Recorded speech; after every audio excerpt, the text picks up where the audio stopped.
It's a concern for safety. It's a concern for property values. It's a concern of what does this look like?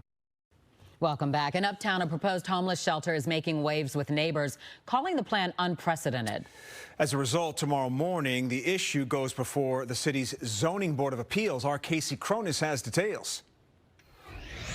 While there are other shelters in the area, neighbors say they don't share space with existing retail and fear this could jeopardize the future of those small businesses. This stretch of business is really important for this entire corridor. On Wilson Avenue, just steps away from the Red Line, Cornerstone Community Outreach is looking to create a 40-unit transitional shelter for men in place of existing apartments and above first-floor retail. There's no precedent for this. There's not been an example of a mixed-use building that shares both a transitional shelter with retail businesses. Along nearby Clifton Avenue, Cornerstone operates 3 other shelters. So it's not a question of whether there's open arms. It's a question of, what's good in terms of saturation.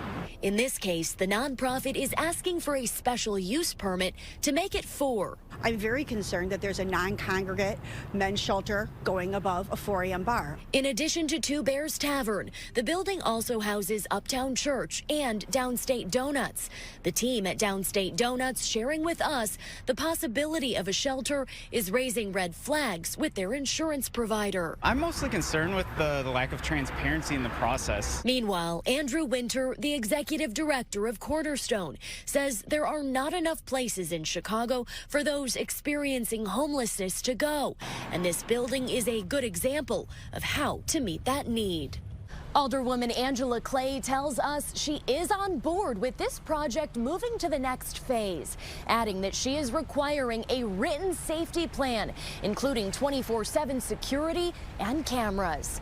Reporting in Uptown, Casey Cronus, Fox 32, Chicago.